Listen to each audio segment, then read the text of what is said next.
Welcome to CSIS Online. The way we bring you events is changing, but we'll still present live analysis and award-winning digital media from our Dracopolis Ideas Lab. All on your time, live or on demand. This is CSIS Online.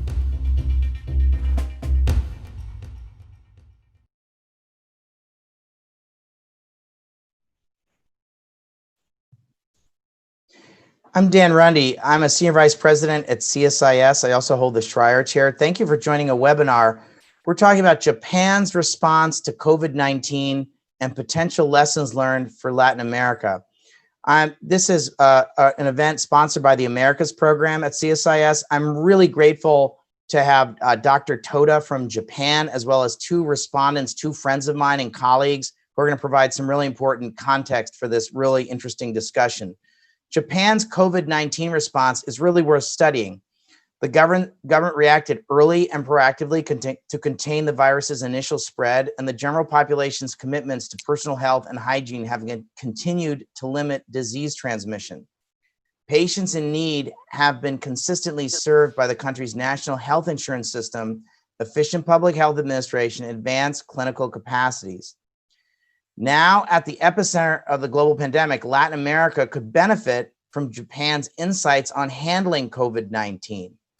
Well-coordinated COVID-19 responses are medically, strategically, economically, and politically crucial to governments grappling with pandemic fallout in the Western Hemisphere. Looking to shared expertise, the Japanese International Cooperation Agency, JICA, is already aiding lower and middle income countries' efforts to build resilient, inclusive healthcare systems and societies. They're already working in these countries. In this event, panelists will consider lessons from Japan as they outline next steps for Latin American public health efforts. We're going to first have Dr. Takao Toda provide some introductory remarks. I'm going to turn the floor to Dr. Toda now, please. Dr. Toda.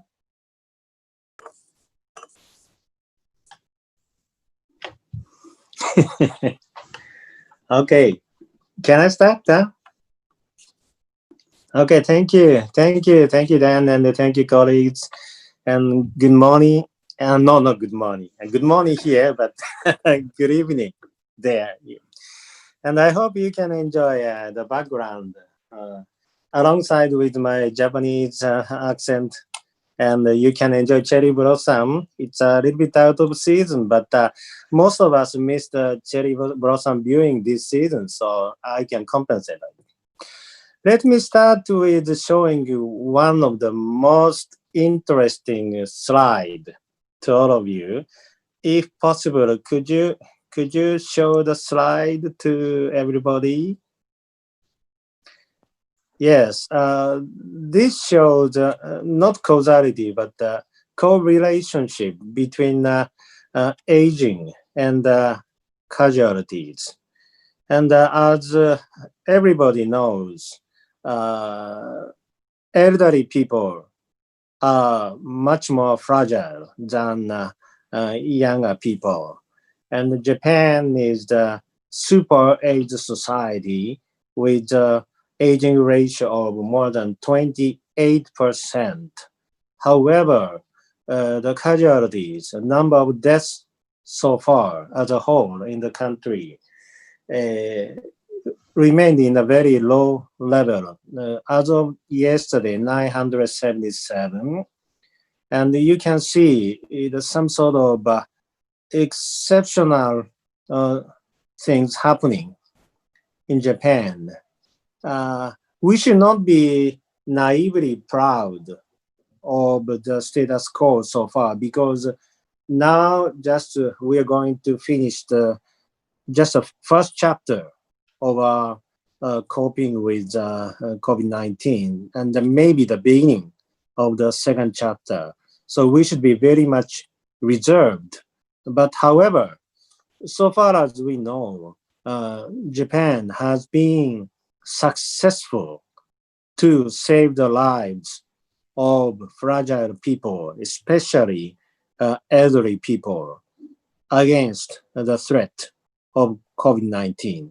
We haven't finished to anatomize the reasons of this clearly. We need to spend time for make it clear, but I would like to share with you this situation is now happening in Japan. Okay, let's finish the slide. Thank you.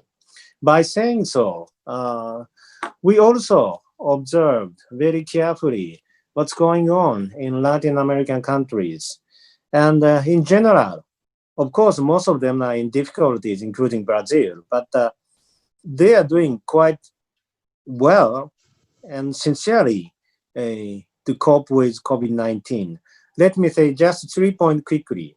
The one thing which I want to put the emphasis is maximum utilization of the wisdom and experiences and the informations of the world, including Japan. That is what is happening in Latin American countries. We all know the difference between money and information. Money, yes, by nature, is an exclusive resources, while information and wisdom, if you like, we can share.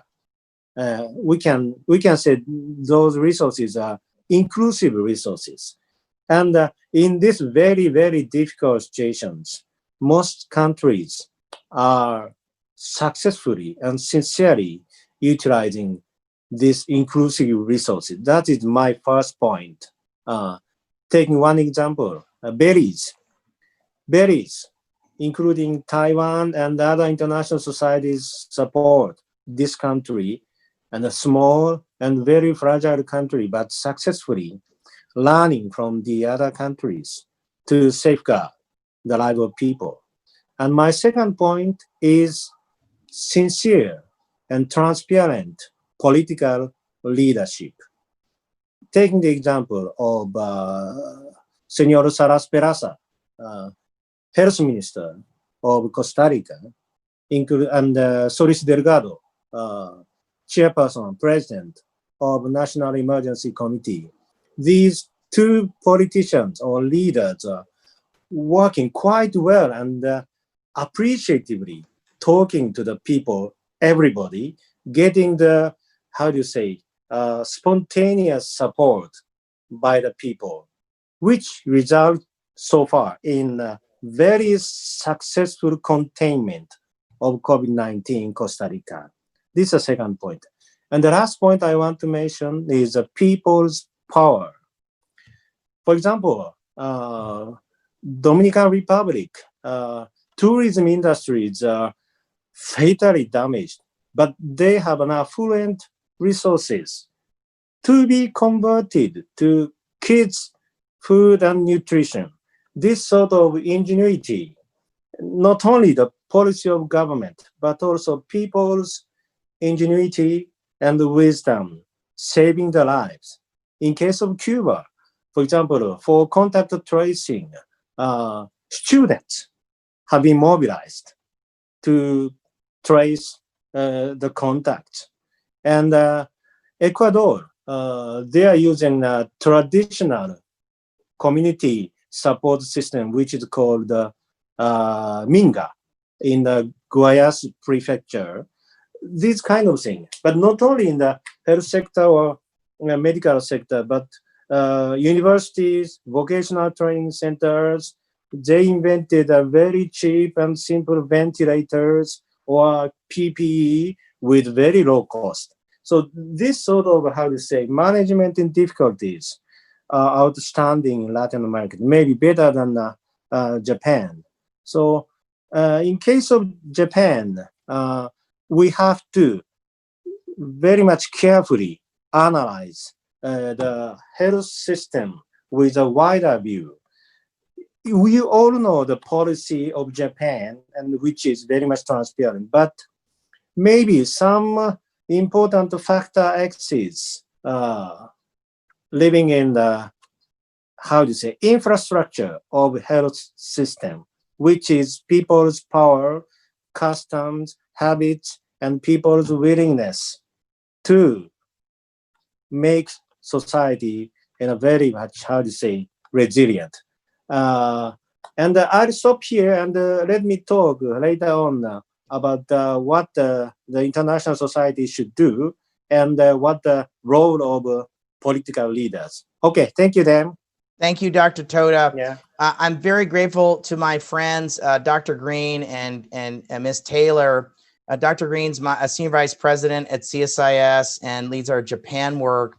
And he's taught me many, many things about the importance of the U.S.-Japan relationship. And then my very good friend and colleague, Katie Taylor, is the CEO of the Pan American Development Foundation. She was in the Obama administration as an assistant administrator for global health, but before that had a very successful career in international business. So has a private sector background in the Americas, and then has a experience in global health, and now runs one of the best organizations in the hemisphere working on development issues, including global health issues. But let me give Dr. Green a chance first to make some comments, only because I want him to provide sort of the general strategic context of sort of the cooperation, and then Ms. Taylor make some comments about how this is playing out in the region. Dr. Green.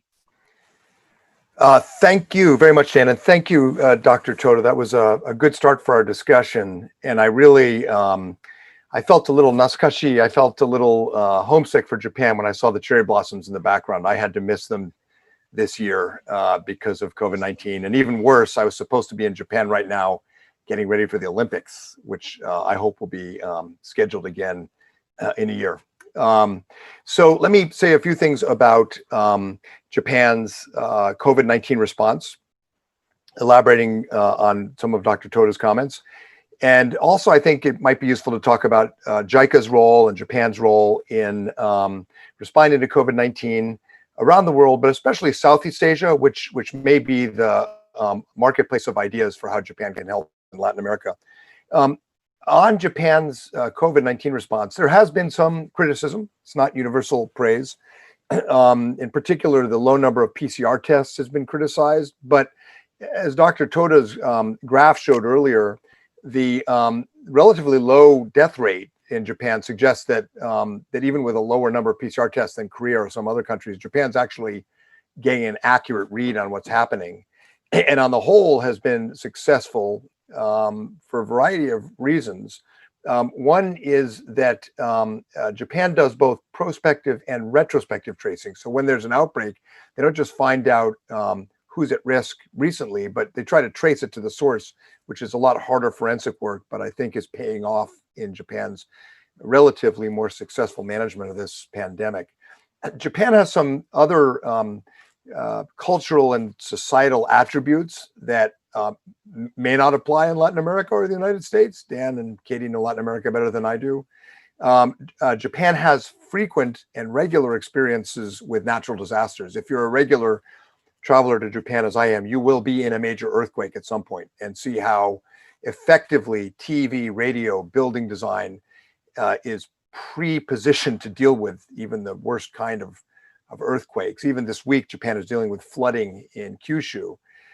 So it's a country where from a very young age, people are taught to respond to natural disasters or to crises. And that is a cultural factor, but it's really geography. And that positions Japan well. We don't have quite the same uniform national experience in the US. Japan has very high medical care, universal health coverage, and a national network of local public health centers. You know, health experts would say Japan does not innovate as much as the US on informatics, on healthcare portability, on the use of new technology. And in a way, the US innovates because we are decentralized. But right now, that decentralization is a handicap in dealing with COVID-19. And Japan's Hokenjo, or health centers, link everyone to a national system, and a system that's particularly good at care for the elderly. And therein lies a really important lesson for Latin America and the entire world. Japan is at the cutting edge of dealing with all the aspects of an aging society, but especially healthcare, and it's showing now. The Japanese don't mind wearing masks. That's an issue for us. And so on the whole, Japan has a lot to offer. Some of it is cultural and historic and geographically unique to Japan, but certain aspects are broadly applicable. So Japan is active in Latin America. but especially in Southeast Asia. And therein lies perhaps some lessons for how Japan can play an even more important and significant role in Latin America. Japan has a history with Southeast Asia, which is not without its complications. When the Japanese Prime Minister traveled to Indonesia and Thailand in 1972, the first leader after the war to visit, his car was stoned and they had to postpone the entire visit. That's how raw the feelings were from the war. Today, in every survey available, Japan is considered the most trusted partner in Southeast Asia, regardless of regime type. Doesn't matter if it's Vietnam or the Philippines or Singapore, how open, how closed. In every country, Japan is listed as the most trusted partner in the world, by far well ahead of the US or China or Australia. Abe is listed as the most trusted world leader. And poll after poll reaffirms that, elite polls, public polls.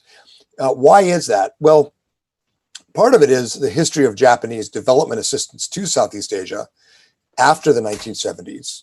And in particular, JICA's role in creating a network. When you travel in Southeast Asia, as I do, you hear from developing and middle income countries more than anything else, we need help with human resource development. And that's what Japan does. JICA trains people in Tokyo, creates networks of alums in the region, and is now tapping into those to provide quick and effective response, not just showy stuff, but quick and effective response on COVID-19, helping Laos with testing, working with the Malaysia-Japan International Institute of Technology, a joint university center on research on COVID-19, doing work in Myanmar, where very few are able to access some parts of the country, lots of work with Vietnam, Mongolia, and able to do so very, very quickly because of decades of networks and trust and experience working specifically in healthcare provision and infectious disease research. In Latin America, Japan has a history, has experience.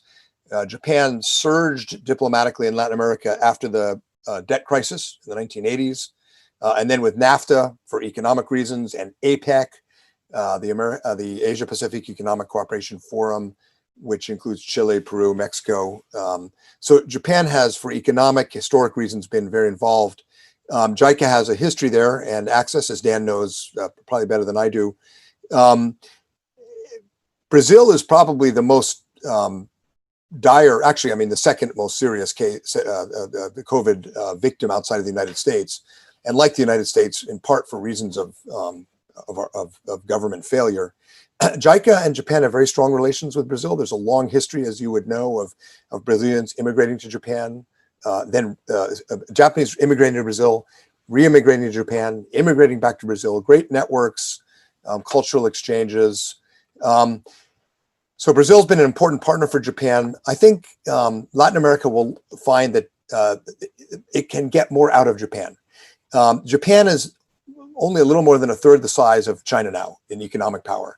But this history and this network in Latin America, and especially what Japan has shown in Southeast Asia, is a really important example of what can be done. And it's a useful model for us that as much of the media in the world focuses on the US-China competition for influence in COVID, a competition in which the US is failing in many respects, but China is really alienating a lot of countries with a very aggressive wolf warrior diplomacy. So Japan's role in Southeast Asia, especially, but also in Latin America, is a signal to us that this is not a bipolar US-China competition. It's multipolar. And important countries like Japan, I would add Korea, and others are going to be playing in that game and setting examples and building partnerships that, even if the US is not performing well, are good for US interests.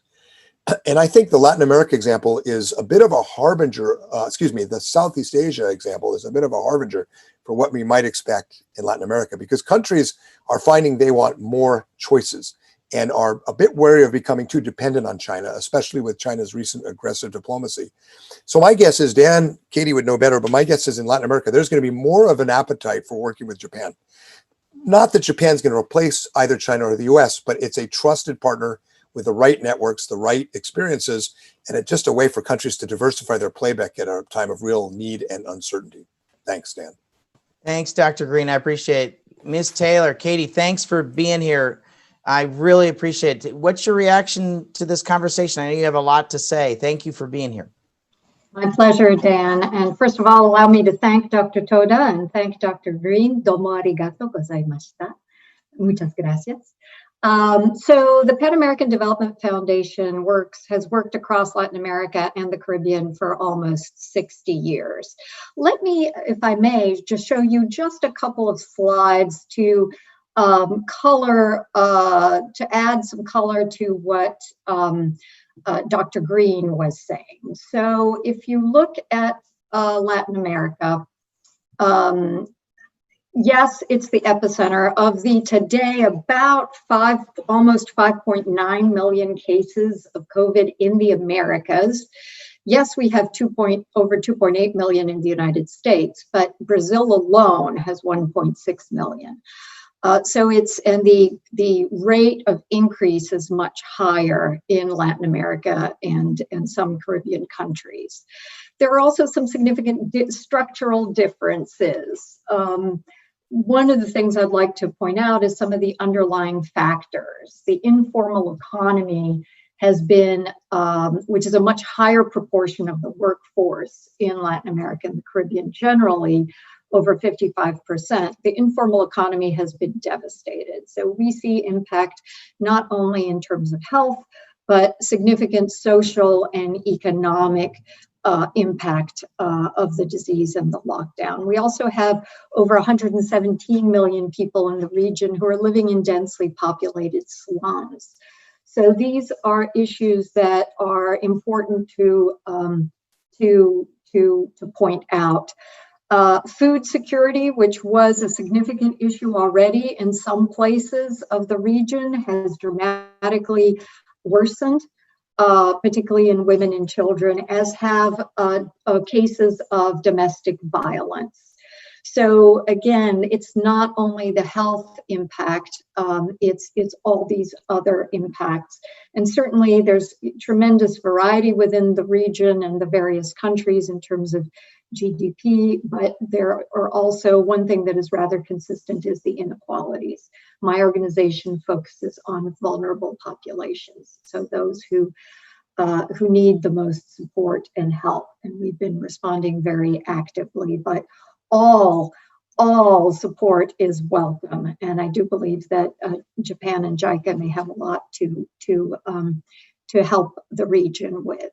The other thing I do want to mention, though, is that it is a region very prone to natural disasters, whether it's hurricanes in the Caribbean, whether it's earthquakes in Mexico and other locations, tropical storms, floods, landslides.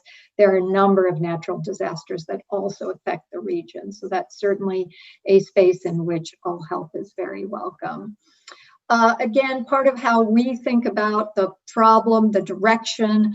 The other thing to mention is that in the Latin America and the Caribbean, over 250 million people are digitally excluded. Again, most of these are women and children. How do we, as many schools have tried to move to teleeducation, how do we bridge that digital divide? So support in digital access as the world of work has changed would also be very important. And finally, we still believe that there are significant public policy actions that need to either be started or continued.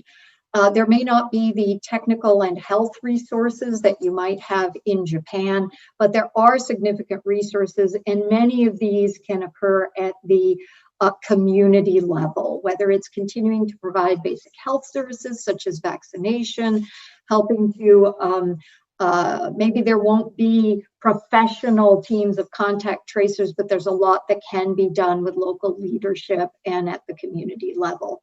As well, of course, as continuing the communications campaign. I love Japan's 3 C's. That is the epitome of an effective campaign. You know, avoid close contact, avoid crowds, right? Avoid closed spaces. So again, I think that there are many ways that Japan and JICA can be helpful to the people in the region. And those, as I said, I just wanted to give a quick overview of the region. And back to you, Dan. Thanks, Katie. It strikes me as that there's an enormous disruption that COVID has created, but it's also created potential opportunities. I think that you looked at the numbers you talked about with this -6% growth estimate, the más o menos, or the IMF, and that's unheard of. That's an enormous hit. We haven't seen numbers like this before in the region. It's going to mean all sorts of folks being thrown out of work. On the other hand, there's an opportunity. Japan and JICA spent a lot of time talking about we need to have a digital transformation strategy for global development. Guess what? All of us being in our basements are being digitally transformed all over the world. And so we are experiencing digital transformation right now. Now, it's very disruptive. There are 1.5 billion students in the world who are not in school right now, and tens of millions or even hundreds of millions in the Americas who are not in school right now. And Katie, you know this, you because of your programming, but you're beginning to see some movement towards digital learning, e-commerce, e-government, and also a rethink of the need for better digital infrastructure. I think there's going to be a big role and opportunity for Japan in this. And I think there's going to be a big role for organizations like PADF in helping to respond to sort of this, let me describe it as an opportunity of sort of this digital transformation across the sectors. I don't know, Katie, if you want to respond to that.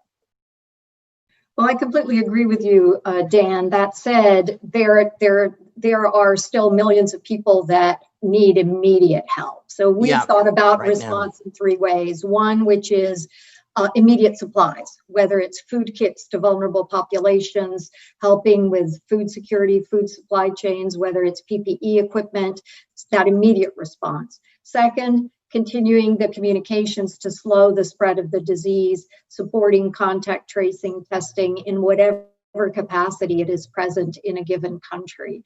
But third, and that's what's for the long term, is the social and economic impact. How do you mitigate the social and economic impacts?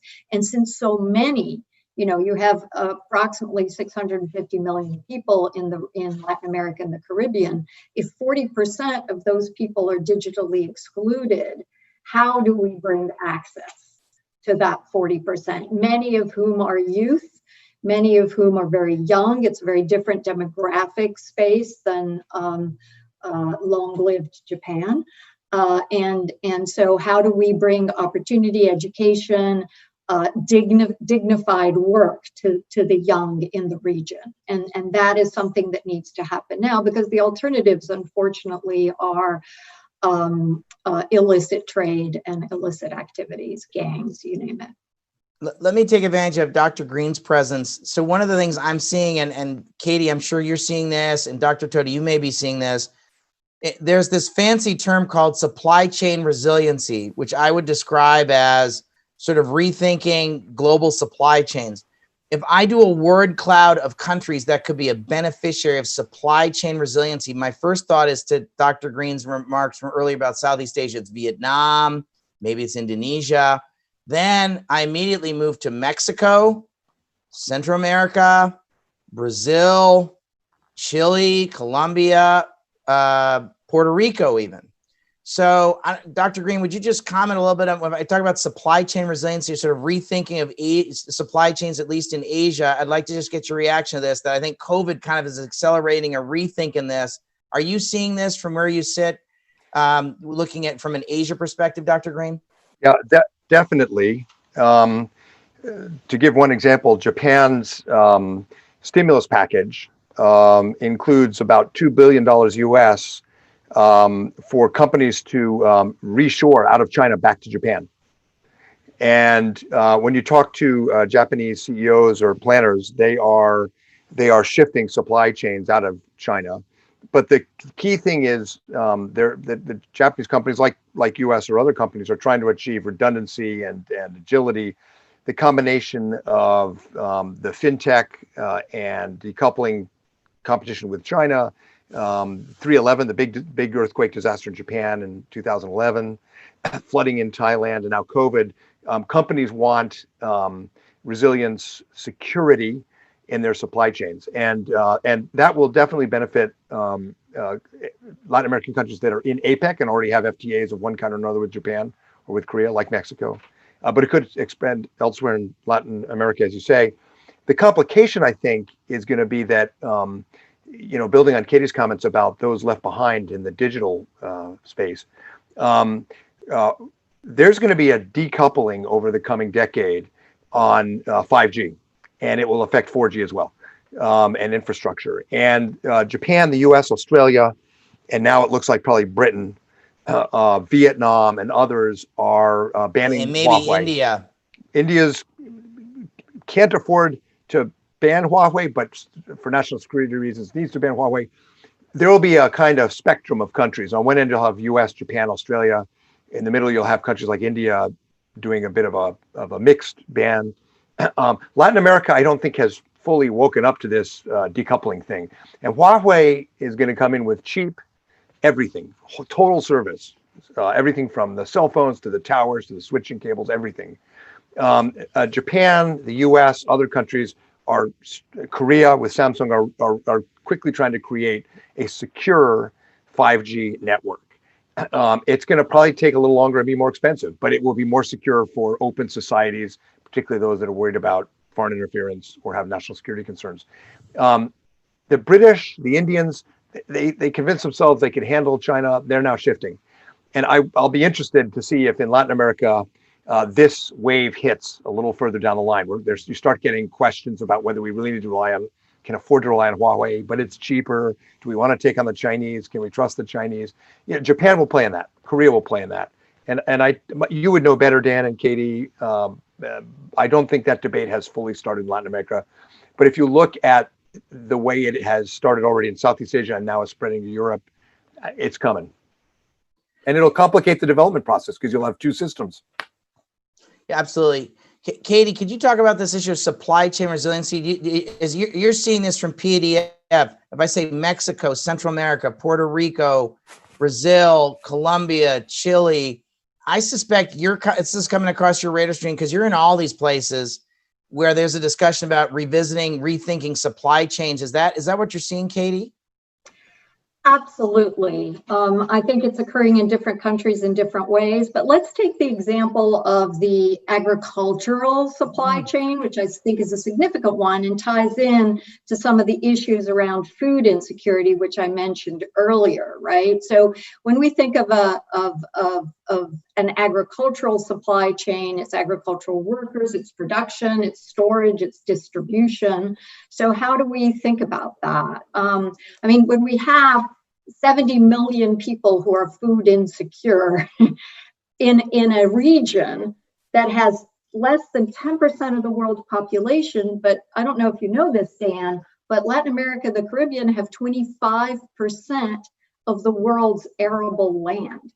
That's amazing. So it could become truly, I know it's been said about other places, but a breadbasket for the world. Now, that said, you still have 70 million people in these lands of plenty that are food insecure, or even the Caribbean. Most countries have to import a high amount of food. So part of the way of thinking about that is localizing. So I think we're certainly seeing in agriculture the move toward a greater local food security. And strengthening safety nets. I think the broader issue of supply chains, as you know, Latin America exports a lot of commodities. So the end of the commodity boom a few years ago impacted a number of countries. And the investments in research and development have been significantly lower in terms of percentage of GDP than in other parts of the world.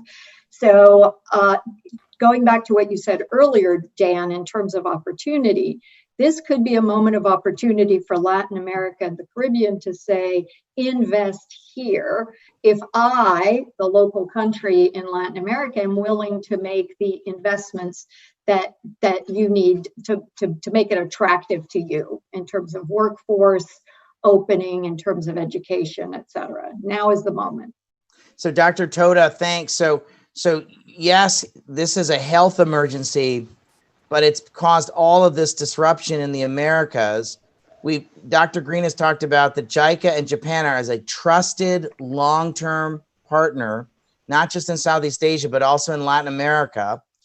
It's had this disruption and danger attached to it, but perhaps it also creates some opportunities, both in terms of forcing a digital transformation, something JICA is spending a lot of time thinking about, perhaps revisiting issues of healthcare systems. Japan and JICA care a lot about universal healthcare. And third, it also raises some of these larger, frankly, strategic issues, such as some of the issue, revisiting supply chains that we've just been talking about, but also some strategies around security issues, such as the Huawei conversation, because I think that plays into this. So, Dr. Toda, your thoughts? Okay, thank you. Yes, let us talk about some bright side of the moon. As we all know, yes, COVID-19 is an accelerator to DX, as well as toward more resilient health systems, achieving UHG, and resilient societies based on the trust, mutual trust and networks. Let me take just one or two examples about what we're doing with Corona situation. One is with Campinas University. We are having simultaneous experience and wisdom sharing conversation with Campinas University, involving Japanese universities such as Chiba University. Just we share not only some sort of success in Japan, but also our lessons learned. We have learned a lot by ourselves through our miserable situation of IT in Hokenjo health sector, and our number capacity of having PCR testing is very much limited at the initial stage. Those kind of things we share with the Brazilian colleagues, and we'll continue this sort of thing. In case of Mexico is much quicker than Japan to focus on the very fragile children, and we are having a conversation for the mental care of kids. So this sort of aspect should not be neglected alongside with supply chain and some economic matters. This is one thing with Corona situation. And after Corona situation, I think COVID-19, I should be very frank and maybe candid to say that this is a great opportunity for us to recreate our free and democratic and transparent network globally, including Latin American countries. When I make an interview to Afghanistan education ministry colleagues, they are very much hopeful to have an education for all by utilizing DX, as well as the Jordanese education minister. We will go for blended education.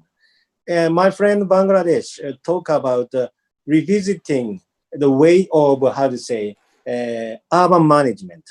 This sort of evolution is now starting all over the world, including Latin America. Some say that authoritarian regimes might have advantage of taking control of COVID-19, but I think individually I should say this is wrong. They cannot admit the lessons and failures. They cannot be transparent. They cannot put the utmost priority to safeguard the people. And on the contrary, some other side of countries are trying to save the lives, livelihood, and dignity of the people, which create trust in the society and the resilience in the society, including resilient health systems. So we need to rethink the importance of having global network among these countries, including Japan and the United States. Yes. And then we can make an, how to say, new world. I love it. Dr. Okay, Toda, I love it. stop. I'm on that train with you, Dr. Toda. I love it. I love it. I don't want to politicize the conversation. No, you're I not. say what I want to say. 2 thumbs up, not 1 thumbs up, but 2 thumbs up, Dr. Toda. I totally agree with you. But I also want to emphasize something you said, Dr. Toda, which is about this mental health issue. I'm having a good COVID in my basement, but I think I'm in the 5% category. I've been running like a health clinic at the Rundy household. I've been exercising every day, gotten a lot of sunlight. I don't think everybody is. A lot of people are having a very hard time. And being locked in is a really hardship. It's a very challenging thing, especially for children. Yes. So we're all kind of the global winners. If we've got lots of Wi-Fi access and we're knowledge workers, all of us, we're doing okay. If you're waiting tables or you're in some other kind of a job, or Katie Taylor talked about the informal economy, this is hard. This is hard on people. This is hard on children. So I really think it's important what you talked about, that this is not just a physical thing. This is also, there's a serious and real mental health issue that's involved with this. So I really appreciate you mentioning this, Dr. Toda. I need to be cognizant. I've got several questions from some thoughtful people in the region. I want to make sure that our friends, because we could do this all day, and I want to do this again, Dr. Toda. But we have a professor at Paulista University in Brazil, Dr. Dantas, Chianca Dantas. I would like to know what is JICA's current technical scientific cooperation or possible initiatives in discussion with Brazil during COVID-19? That's one question. And I also think maybe this is potentially a question also for, I'd welcome Katie to comment on sort of how you're seeing, COVID-19 and health responses in Brazil, Katie, to the extent you're seeing this. And then separately, there's an email we got from a gentleman named TJ. How relevant is the issue of digital exclusion in LAC as it relates to COVID? And this is actually, Katie, you referenced this, for instance, through contract tracing or mobile device solutions for health service. So could we talk a little bit about kind of the digital divide in LAC and how this is impacting COVID? So I think, Katie, this is a question for you and also for Dr. Toda, but maybe Dr. Toda, let's start with you and Brazil, JICA cooperation, then Katie, anything of those two things you want to take on. But Dr. Toda, over to you. Okay. Brazil is very, very important, and having a close tie with Japan, as Mike said. I try to be open, but there is one thing very much, confidential, which is very much importantly going on with Brazil. On deepening our knowledge about our war against COVID-19. But I have to say in public that there is something very experimental and important things are going on bilaterally between Brazil and Japan. I need to stop here. Because I'm not, allowed to be open to some sort of secret. Oh, I love secrets. Go ahead. Just dish away, Dr. Toda. I'm all ears. It's just the four of us. Nobody's listening. This is There's not not the 500 people listening to this conversation. Just more than 300 people. Just us friends. No. I'll be hired. I'll be fired. So I cannot say to all of you, but Brazil and Japan are working very closely and seriously. Not only from humanitarian view, but also scientific view, because Brazil is one of the most seriously affected countries and full of experimental cases. So why not making full use of that case? That I'll stop here. Sorry for that. And what I want to, sorry. Okay, how about digital divide, Dr. Toda? This issue of the digital divide in Americas, Ms. Taylor mentioned earlier. You are thinking about this as JICA, because I went and spoke in Tokyo about your digital transformation strategy. I spoke to your digital transformation strategy working group in February. You all are thinking about this. Guess what? Now that we're all in our basements, we've all been digitally transformed, and some of us have more assets than others that Katie was talking about. This digital divide has gotten broader And I think it does impact COVID-19 response. Yeah. To be frank, affirmative. But let us not forget the great opportunities waiting for us to equalize the digital gap.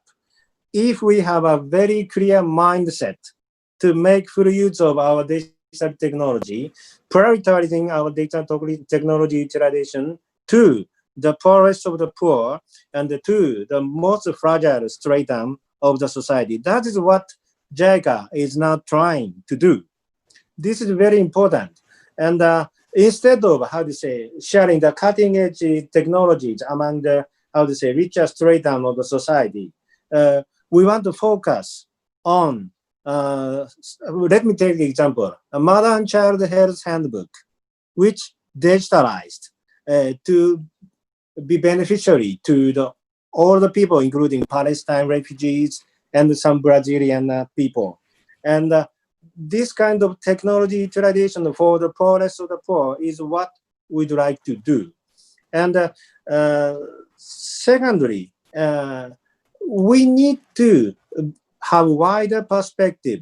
When we say digital transformation, we have a tendency of talking about the very higher technology. But if I made an interview with an Afghanistan colleagues, they are thinking about the radio and the television for remote educations. This is a real digital transformation for the poorest countries. So we need to have a wider perspective to have inclusive society. Let me finish here. And Katie, sorry.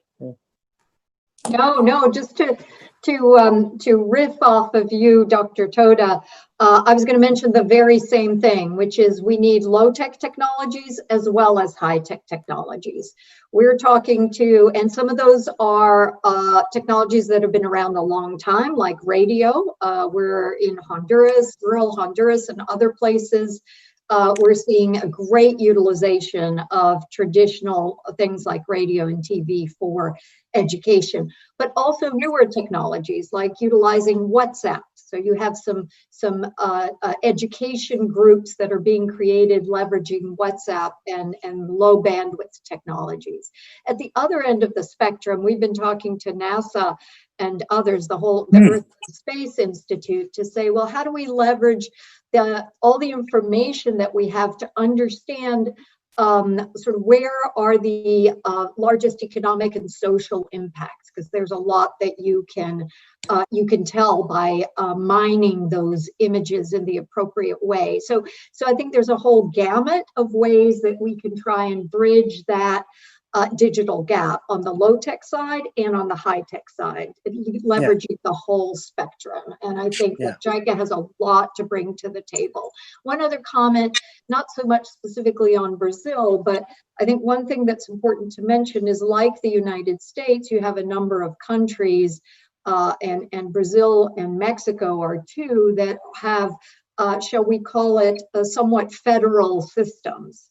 And so when there's a fair amount of autonomy at the state or sub-regional level, there can also be a lot of creative solutions. So one of the things that we're seeing is innovative local partnerships that are happening between public sector, private sector, civil society, and academia at the local level. And this is a space where an organization like JICA can also add a lot in terms of technical capacity.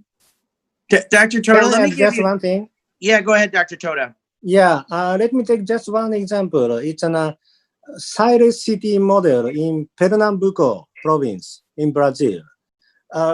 Before Corona, silent city was very famous as a model of a healthy village, which is now, showing outstanding resilience against COVID-19. And this sort of knowledge should be very much easily, with low cost and rapidly through DX, etc. And Brazil as a whole is in crisis, but there are some sort of island of success with an ingenuity and wisdom. So, and our role as an external player is to facilitate this sort of information sharing domestic information and the international information. This is what I want to add. Thank you. Thank you. Well, look, you all have been very generous with your time. I think there's a lot more to be discussed, but I think there's an important role for Japan as a partner. I think there's a lot of, this is going to be a moment of great challenge for the region. The region's going to need its friends. Japan's been a reliable partner for decades in the region, and it's going to share its experience. It's not just a medical crisis. It's a mental health crisis. It's a jobs crisis, an education crisis. There's a governance challenge to it. And so it's going to accentuate some problems like this issue of the digital divide that we've talked about. It's also going to accentuate problems of governance. And there have been some governments that have responded poorly and some that have responded better. But at the end of the day, there's also potentially some opportunities in light of all this disruption and all this chaos. And so we need to think about respond to the emergency that Katie was talking about, but also take advantage of this opportunity to strengthen democracies and support our friends in the region. We have a lot at stake in the region, and it's in the global interest to see Latin America respond to this successfully. So Japan is going to be a key part of that. Dr. Green, I really appreciate you taking time. Katie Taylor, I really appreciate you taking time. Dr. Toda, thanks for your time. Thanks for sharing this important experience and feedback and wisdom. We really value our partnership with JICA. JICA is a great force of good in the world. Japan's a great force of good in the world. Mike Green has said to me for years that we need to have a deeper partnership between the United States and Japan. I think this also creates an opportunity for the United States and Japan to work together in partnership to respond to this challenge that we see in the hemisphere and work with our friends and partners in the hemisphere. Thank you, Dr. Toda. Thank you, Katie. Thank you, Dr. Green. Thank you all very, very much. I think this was great. I really appreciate it. And I know our listeners really appreciated all this. Thank you, Dan. Thank you, Dan. Thanks, folks. Okay, bye. Thank you. Bye. Bye. Sayonara.